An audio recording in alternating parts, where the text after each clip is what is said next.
Listeners of this show know better than anybody that go-to-market is overtaxed and under-resourced. TigerEye can help. They bring revenue management, segmentation, and planning all together in one platform.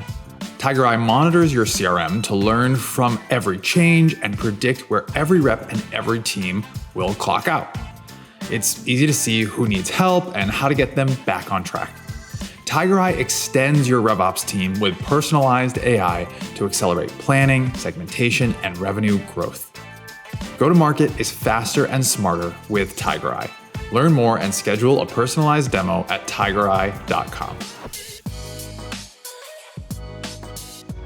Hey everyone, welcome to Operations, the show where we look under the hood of companies in hypergrowth. My name is Sean Lane. It can be hard sometimes to keep up with the pace of change in the tech landscape. New tools, new possibilities, new categories emerge, and all that's asked of us as operators is to simply learn every new concept or tool that pops up and seamlessly integrate them into our company's operating systems. No problem, right? What is helpful, though, is that there are folks whose job it is not only to keep tabs on all of these trends, but to decipher them for the rest of us.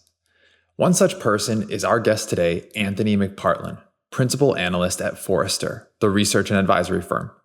A longtime operator himself, Anthony joined SiriusDecisions back in 2018 and later Forrester to support operations leaders and their businesses from the analyst's point of view. I came across Anthony when he co-authored an article about a new category that he and his colleagues at Forrester had identified. Not necessarily as something that one company had crafted from scratch, but instead it was a convergence of multiple other categories over a number of years. The category that emerged? Revenue Orchestration Platforms. Revenue orchestration, as I mentioned, is actually the consolidation of sales engagement, conversational intelligence, and revenue intelligence platforms. And look, if that's not enough buzzwords to make your head spin, what we're really talking about are the changes, the acquisitions, and the consolidation that have taken place with companies like Clary, Outreach, Gong, and SalesLoft. In our conversation, Anthony teaches me about the market conditions that led to the creation of this category, why too many people solve for tech, not business outcomes, instead of the other way around, and of course, how Gen AI is going to disrupt this newly formed category all over again. To start, though, I asked Anthony how he defines the revenue orchestration category and how it came to be. We've seen a kind of a period where organizations have been under severe pressure, right, to deliver growth at all costs over the past few years. Now, obviously, the economic challenges that we face have changed that a little bit, right, and it's become more of a profit focus. But if you think back over the last couple of years, CEOs and owners have been pressing revenue leaders to meet or to exceed aggressive targets that are tied to funding timelines, to valuations, to share prices. And in return, revenue leaders are kind of demanding more control of their related revenue tech investments. And they're doing that to try and figure out how they can optimize the customer life cycle, the related revenue processes that they have, whether that's in terms of capabilities that they're looking to enable within the team, gaps that they're looking to fill within the sales organization, processes that they need to evolve or develop. And so that's driven a kind of a big splurge, if you like, in terms of tech software that we've all seen, right? But it's also kind of led to an often kind of very ad hoc approach from organizations. But clearly from a provider perspective, we saw all of these different sales tech categories emerge from that over the last 7 or 8 years. And they all, came from different areas with a different focus, from sales engagement to conversation intelligence to revenue intelligence or revenue operations intelligence, depending on what you want to call it. And, as those companies, especially some of those earlier companies, you think about Outreach or you think about SalesLoft, Clary, etc. Right? They saw some pretty significant growth early on, and then obviously, in order to maintain that growth and to maintain the value that they're delivering to clients, they've sought to then expand those platforms over time.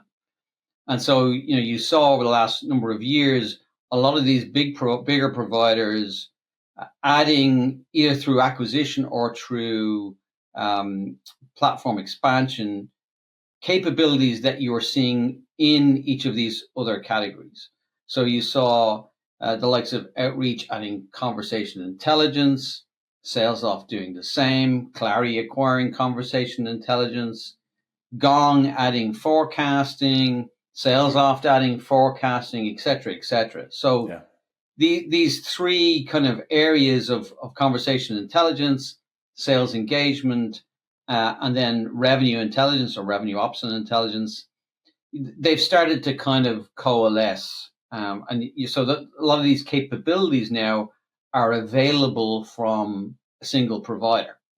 And so, as we were thinking about our coverage of these markets, we were looking at and really trying to assess, does it continue to make sense for us to cover these and to evaluate these categories as individual categories, or are we at the point where really we can assess these as one? And That's so gotta be a fascinating conversation internally at Forrester, right? Like when you all kind of get together and you're covering your own, separate categories. Like, what is that conversation like? Where you're like, hey, I think there actually might be a new category here, given all of the acquisitions and consolidation that have taken place. yeah, you're right. It is. It's an ongoing conversation, and this happens, by the way, across all of the categories that Forrester covers, right? Sure. Because these types of patterns of evolution in terms of tech categories happens everywhere, not just in sales tech. And so, when I talk to other analysts at Forrester who are covering completely different tech areas, they see very similar patterns of, you see an explosion in a particular category, rapid kind of addition of multiple vendors. Then, you see a level of consolidation, and then the pattern changes again, right? We're in a period of consolidation now, but that's not necessarily to say that that's the way things will remain, right? We may see, the influence of Gen AI and other factors driving, more disruption in these spaces over time. So, assessing whether or not we're at that moment right now, right? Whether there's enough critical mass for it, these changes to support a single category is important. Whether there's enough vendors involved to make it a category, because oftentimes there's not, right? And so you need to ensure that there's enough here to really be able to provide our audience, which are practitioners and buyers of technology, to be able to give them significant comparison and be able to do that in a comprehensive way. So yeah, it's a really interesting conversation that is kind of ongoing. New market dynamics, mergers and acquisitions, new emerging technologies, all of these factors converged, and the end result was this new category, the Revenue Orchestration Platform. And what's interesting about the major players in this category, Gong, Outreach, SalesLoft, Clary, they have found themselves in this category not necessarily because they set out to create it, but instead they all had their own unique entry point to which they've now added capabilities over time.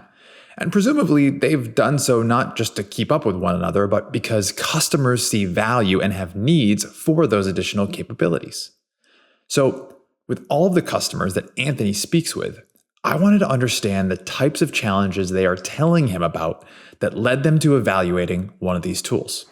So I think there's a lot of confusion when buyers look at the market in terms of understanding what these categories, the existing categories, and the vendors attached to them actually represent in terms of functionality. Because there tends to be a lot of conflation in the messaging, and there's not always a lot of clarity in the messaging around the outcomes that these things deliver for buyers. So I think for a lot of the conversations that we have with buyers, it's helping them to kind of parse through all that stuff and to really understand what are the core outcomes that these things can deliver for their organization. Now, obviously, part of that as well is helping organizations to, part of the challenge that I think they face is that they are kind of inundated by tech providers across a wide range of different areas. Yeah. And so there has been, I think, a kind of a traditional allure towards the kind of the shiny stuff, right? Mm-hmm. And, a lot of the conversations that we have with clients are helping them to get beyond that and helping them focus their strategy when it comes to technology on business outcomes, business objectives first, and tech categories and tech providers comes last, right? Whereas a lot of the conversations we have, it starts with the tech, and then eventually they try and reverse engineer into the business objectives. And that creates a challenge, because when it comes to then getting stakeholder buy-in, approval, renewal of these things, it's very difficult to do that when you haven't really aligned to the business objectives, to the stakeholder objectives. So that's kind of one part of the challenge. But in terms of the kind of core things that they're facing, I think it's around, how do we engage efficiently and effectively with buyers across the customer lifecycle? How do we do that across a range of different channels? How do we do it in a way that sellers can be differentiated in terms of the message that they're giving? How can they personalize the communication and the interactions that they have? How can we accurately capture all of that so that we can attribute it and match it to the right contacts and opportunities in our CRM system, so that we can then use that to make good decisions and get insights around, well, what does it tell us about our buyers, our customers, the performance of our employees in terms of the sales folks? What does it tell us about what works and doesn't work in terms of engagement? And then what does it tell us about the health of our pipeline, our bookings and revenue?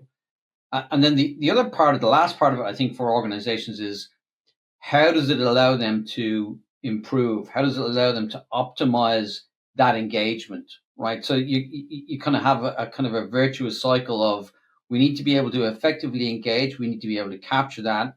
That surfaces insights that tells us what's working and what isn't.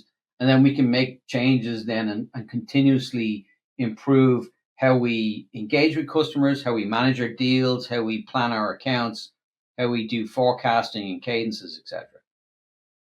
When I hear about kind of all the outcomes that you're driving towards with these tools and kind of the means to get there, right? Like controlling the customer experience, having that full view, revenue leaders who want to have more control and visibility, like that to me, and I'm biased, so hold me accountable here, like that to me screams operations, right? That to me screams revenue operations, sales operations, what the folks that are kind of under the hood, designing the day in the life and the processes and the tools that support the day in the life of all of the customer facing team members.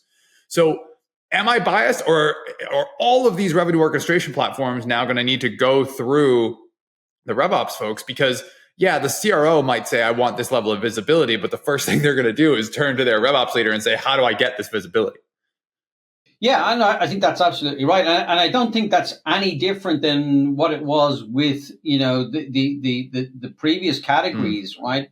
I still think that they were tools that RevOps were primarily driving and analyzing. The difference here is that that decision that organizations have to assess here around the benefits of consolidation, right, and bringing these capabilities together in one platform, right? Because there is some level of trade-off at a certain point between best of breed point solutions around these capabilities versus an integrated platform. And those differences and those pros and cons play out both in terms of the frontline seller themselves and their experience of those, but also in terms of the operations team and what they have to do to manage, implement, drive adoption, manage the vendor relationships, et cetera, et cetera, et cetera. Right. Yeah. So, these are some of the things that, we try and tease out with customers depending on the context that they have, right? If you think about operations teams across B2B, there's a range of scenarios there in terms of organizational size, in terms of the broader organization, but then specifically the operations team themselves, the resources that they have available to manage all of these things that they're being asked to do, not just in tech, but across all the other responsibilities of the operations team. Anthony's right.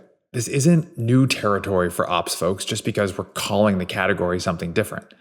But as the ones who will most likely be handed the responsibility of evaluating, selecting, designing, implementing, training, and managing these platforms, it's worth reflecting on his advice.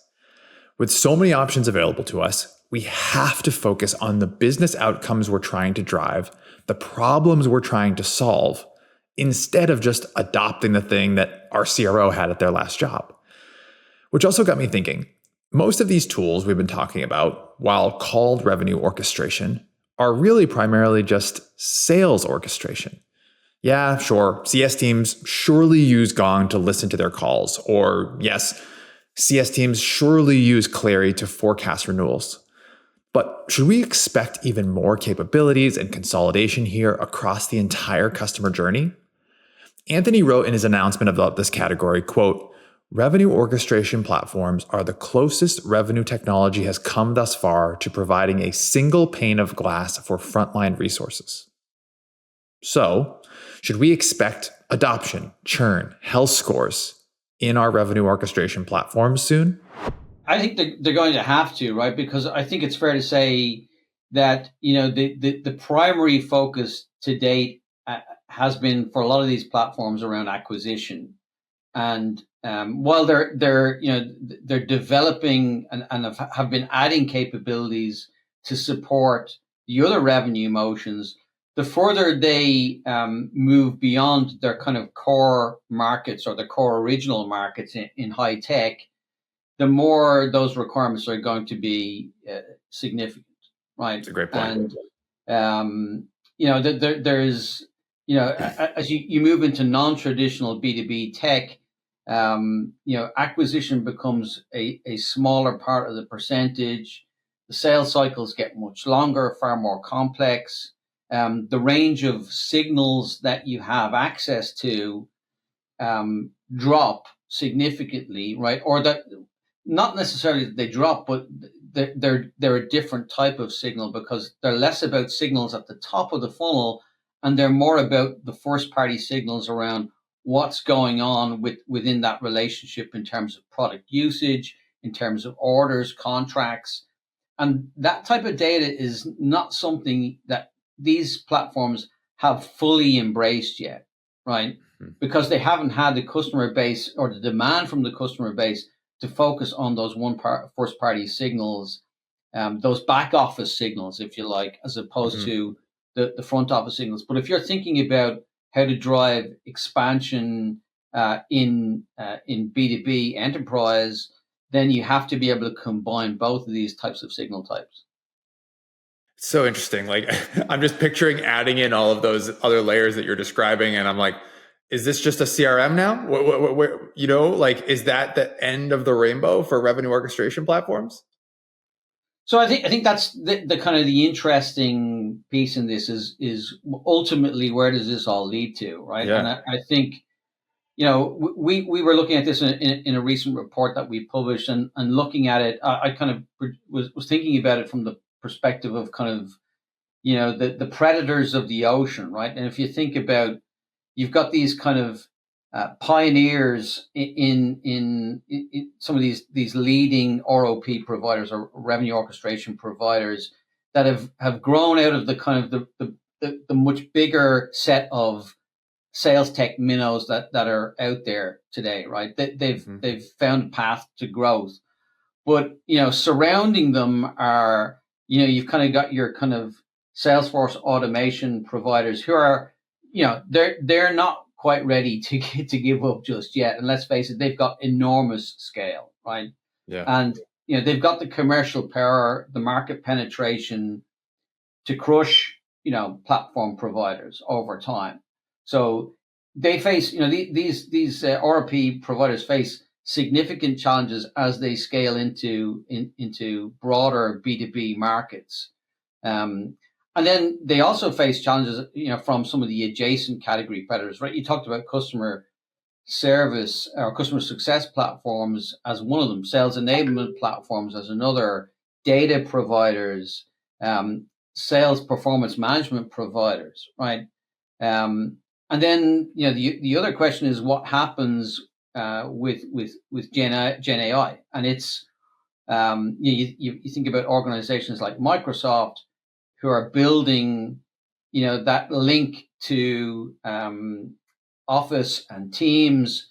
So from their perspective, their vision for the market longer term is that the seller is kept in the Office 365 environment, and you bring the insights to them, and you allow them to do as much of that work there, and keeping them away from the actual CRM as a tool. So everybody has a slightly different strategy here. It's kind of early in terms of how that's all going to play out, but I think we'll see some interesting signs of that over the next 12 to 18 months. You probably have heard of Force Management, the powerhouse sales company behind Command of the Message. What you may not know is that they recently launched their online subscription platform, Ascender. As an operator, you can see the pain of stalled deals, a lack of pipeline, and other signs that your team isn't really selling on value. Ascender can help. Ascender has articles, videos, discussions, live events, all coming from the Force Management team. But more importantly, it has a whole elite selling curriculum to help your teams sell on value, with courses like discovery strategy, achieving a collective yes, creating mutual action plans, and a whole lot more. Check it out today, ascender.co/ops. Okay, back to Anthony. Before the break, Anthony was explaining the genesis of a new category of tools called Revenue Orchestration Platforms. And as these platforms continue to expand and acquire new companies and capabilities, of course, the big elephant in the room with all of them is generative AI. I couldn't speak with Anthony without asking him what Gen AI is going to mean for all of these tools, both for the end users as well as the operators working under the hood to manage these tools. Obviously, if you think about it from a seller perspective or a frontline perspective, the primary focus is around productivity and insights, right? How do we make it easier for sellers to get through their daily workflow? How do we automate as much of that as possible so they have more time to spend engaging with customers and delivering value, as opposed to being caught up spending what is still a very significant amount of their weekly time doing non-value added activities, right? Mm-hmm. And that's something that we do sales activity studies with our customer base.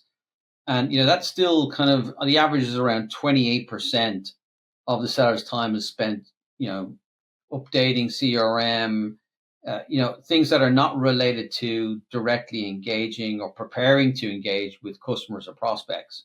So there's a big opportunity there for Gen AI to deliver more value there. And then the other part of it is around the ability to surface insights to the buyer, or to the seller rather, in terms of helping them to be more productive, more effective around the selection of opportunities that they focus on, the activities that they choose to do against those opportunities, how they carry those out, and then improving around all of that. And then I think from an operations perspective, it's about, how do we facilitate that optimization, that improvement of all of these processes, whether it's the buying experience itself, and that sales cycle, or whether it's the related internal revenue processes like, forecasting, pipeline management, and making that process much easier as a burden in terms of reducing that burden both to the seller but also to the operations teams who, for today and for a lot of the customers that I speak to, that's still a significant effort, and it's keeping, operations teams locked into, these kind of lower value tasks. Yeah. That then perpetuates a perception of the operations team within the organization as, a non-strategic function. And ultimately, I think that's where all the operations leaders that I speak to are looking to try and get to, is to kind of escape that and really be seen as a strategic business partner for the organization. But to do that, they need a way to reduce the burden of some of the more menial tasks that are just a reality for a lot of operations teams. I think that's incredibly well put. And it's a good takeaway for ops folks listening to say, look, like, this is actually a new tool in your bag, right? You've got other things that you have done in the past to try to make that leap from support function to strategic partner. And there's a whole bunch of things that you've probably built into the way you work and the way you communicate and the rhythms of your business that you are leveraging to help you make that leap. But Gen AI might be the most compelling tool you have now to free up your time to spend more time on the proactive analyses, to spend more time on the proactive optimization that you always wish you had time to do. One of the things that I found interesting as more, Gen AI powered tools are popping up, maybe it's like you said, more adjacent to the revenue orchestration platforms, is there seems to be a bit of a split in terms of the go-to-market approach of these companies. Some seem to be going after those end users, after those salespeople who want to reduce that 28% of selling activities in terms of how they spend their time.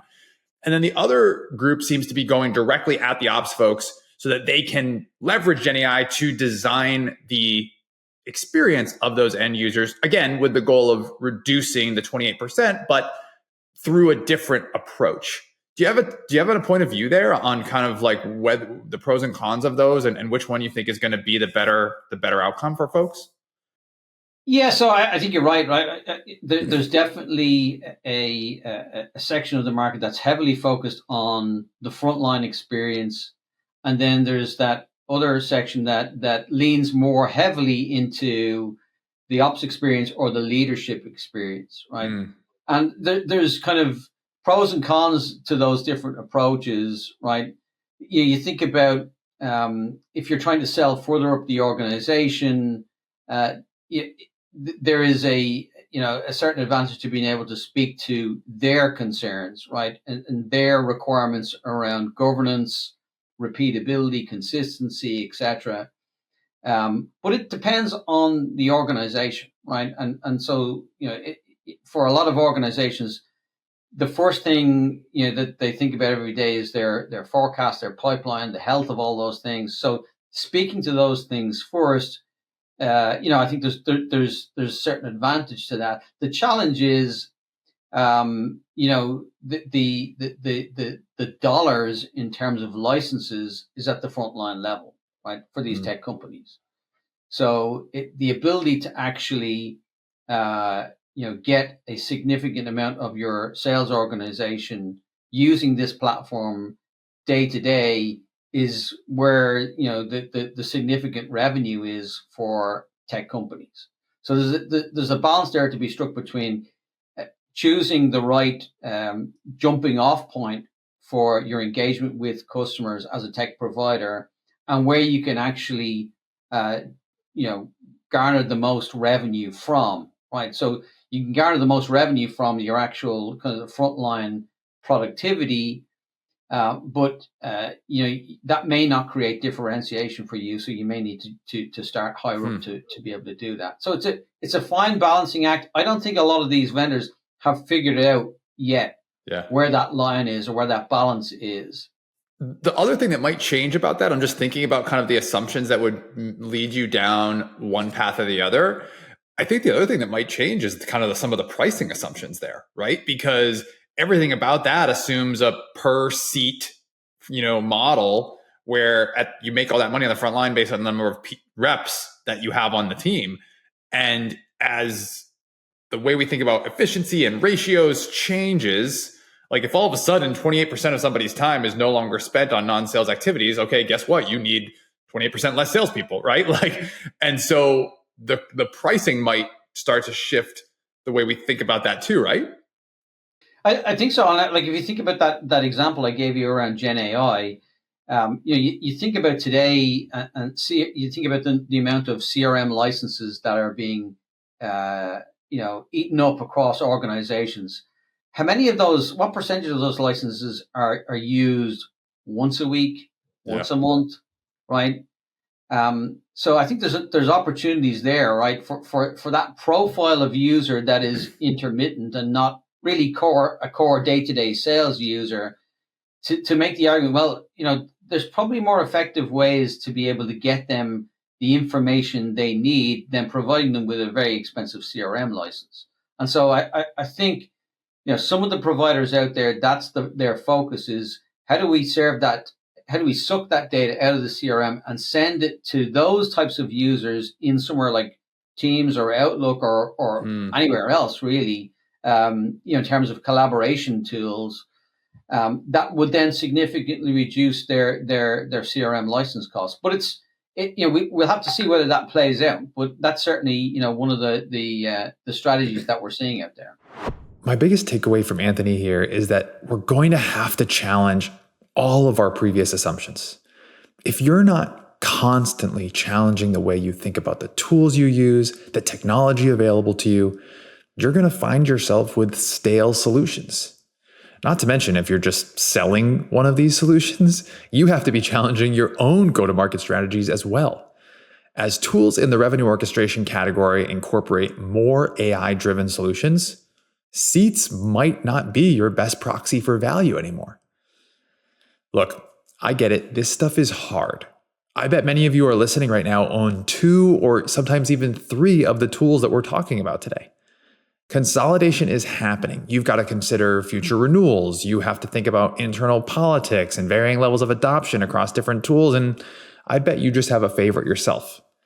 So how is Anthony advising the teams that he speaks with on how to handle such upheaval in their tech stacks with tools that all of a sudden might do some similar things? First of all, understand those differences. Understand the strengths and weaknesses in across the provider set. And hopefully what we're doing here in terms of some of the research that we're providing is helping people kind of parse their way through that and understand the market a little bit better. But I think the primary thing that everybody needs to do is to ensure that they are not being led by the tech and they're being led by their business objectives first, right? So start with what are the business objectives that your sales organization has to deliver against. What are the requirements that drives, and be really clear about what they are, where the prioritization is on that, what the organizational readiness is to actually deliver against those things, because that often is an enormous part about it, right? So you can look at CI as a tool, but in certain organizations there's going to be a significant cultural shift to make that an effective tool and to deliver real value from it. And that's where I see some significant differences between startup high growth companies and enterprise companies. It's there's really different needs and different requirements. If you're in a high growth startup company, and I don't want to completely be generic here, but there is more flexibility, there is more independence. To be able to be opportunistic as new technology comes out, to try it out, because you've got a smaller lift to make that happen. You've got maybe a little bit more independence from the CRO or whoever to try these different things. You're maybe looking for a more of a to leverage your spend and getting more influence with the vendor in terms of their roadmap or the customer service that they provide. Whereas if you're also dealing, by the way, with typically a younger sales force, right? You move into non-traditional B2B, you're dealing with an older sales force, a longer sales cycle, more barriers to change, right? So all of those things have to be kind of weighed up, and when you're thinking about these things. So I guess understand what these technologies are, but be very clear about your business objectives, where your organization is and their ability to absorb this change. and then making sure that this thing or these options fit with where your organization is, not just in terms of organizational readiness, but the scale of the organization, the scale of the ops team itself. Before we go, at the end of each show, we're going to ask each guest the same lightning round of questions. Ready? Here we go. Best book you've read in the last 6 months? So the one that's in my bag here, it's a series of books that a lot of time I'm reading a lot of business heavy books, right? So, and it's part of the job, right? But it's not something that it's kind of bedtime reading. But this one it's a series of books, and it's a kind of funny book about a fictional character. So imagine a typical, in America you might say a jock, right? Quarterback, college quarterback, right? But imagine that quarterback never really made it, but drifted into the rest of his life with the same mindset, right? Except this guy is a rugby out half, a number 10 in rugby, but it's similar personality. And it's about his disastrous life as he leaves college and goes and tries to become an adult, but really completely fails to do so, so that's what I'm reading. It's hilarious read. What's it called? This one, it's the character's name is Ross O'Carroll Kelly. So I'll just bring it up here. But it's a huge, but it's it's kind of this is it here. It's called the Camino Royale, which is a play on the Camino pilgrimage. But so on this one, this particular adventure, him and his rugby buddies go on the Camino walk, and you can imagine all sorts of drink-fueled hysterical behavior. That's amazing. That sounds hilarious. And I'm the same way. Highbrow intellectual stuff, Sean. I'm the same way. People ask me what's your favorite podcast? And it has absolutely nothing to do with work. Absolutely nothing. All right, here we go. Favorite part about working in ops? I think it's the variety of stuff that we're covering within operations, right? It is multi-skilled. Like I always call it the Swiss Army knife, right? It's you got technology, planning, analytics, measurement, compensation, organizational design. There's just, it's so multidisciplinary. Within the operations teams, you've got a range of different capabilities and personality types. And I just think that, as a career, there's a lot there. I mean, obviously it's a challenging role, right? Particularly in operations leadership, there's a lot of pressure and there's a lot of constant change. But in terms of being at the forefront of where the organization is going and having, hopefully, a significant amount of input in terms of that direction, or at least some level of influence, I think it's a really exciting area to be involved in. Flip side, least favorite part about working in ops? Well, it's the same stuff, isn't it? It's that. How do you escape the kind of the vortex of day-to-day operational requirements to be able to step back and think about driving improvement, delivering more value, changing perceptions of the function, across the organization. So I think that's, when I talk to a lot of our clients in operations, that's just the challenge. They're so busy digging holes left, right, and center that it's especially under the constraints that they face with resources, etc., that it's finding those opportunities to be able to be efficient and create some space for both themselves as leaders, but then also their team members and their employees, for them to develop then to the next stage. That, I mean, really the sales organization needs that development to happen if everybody is to grow. Someone who impacted you getting to the job you have today? Yeah, so I think the person who kind of impacted me the most, I mean, there's been quite a few, so I'll just pick one. But the analyst or the research director who led the sales operations service at Serious Decisions before it was acquired by Forrester, Dana Terrian, he's back in the wonderful world of operations himself.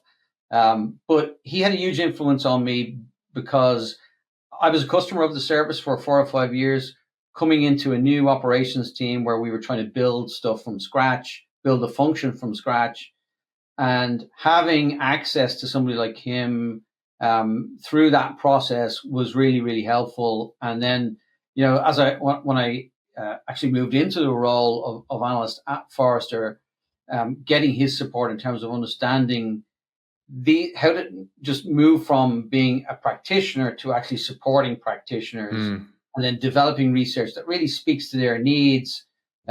He's been really hugely influential. But I mean, I could speak about 4 or 5 others. That's awesome. I remember seeing Dana speak a couple times in conferences when I was early in my ops career. And I think he was one of the first people who could talk about ops in a compelling way, right? Like there was a lot at the time that was just like dry and not super compelling and didn't do a good job of articulating the value that we provide. And I think he really stood out as someone that did that very well. So that's awesome that he's been that resource for you. Yeah, no, he continues to do that. And I see he's still doing, a fair amount of that kind of advocacy for operations. And I think that's important. Yeah. All right. Last one. One piece of advice for people who want to have your job someday. Yeah. So I think the analyst role is a really interesting role. I love it. And I think, essentially at the core of it, it's an ability to be curious, right? It's having the ability to do a couple of things. One is to enjoy writing and to enjoy thinking about ideas like these. And obviously, one of the great benefits of the role is that you have the opportunity, the time to step back from that day to day and think about these things in maybe a more systemic way or holistic way that's very difficult within operations. But that enjoying that kind of capability and the fun around building ideas, collaborating with other types of analysts and with customers to solve problems. If you're interested in that type of stuff, if that kind of is the type of thing that turns you on, and you enjoy then trying to figure out how do I communicate that either on a one-to-one basis, right, on calls with customers, or in terms of in a presentation or in a report, then I think you're relatively well suited to the role. Thanks so much to Anthony for joining us on this week's episode of Operations. If you like what you heard today, make sure you are subscribed to our show so you get a new episode in your feed every other Friday. Also, if you learned something from Anthony today or from any of our guests, please leave us a review on Apple Podcasts or wherever you get your podcasts. It really helps more folks discover the show. 6-star reviews only, of course. Also, shout out to Tiger Eye, our new sponsor on this episode. Thanks so much. Looking forward to partnering with you all. That's going to do it for me. Thanks so much for listening. We'll see you next time.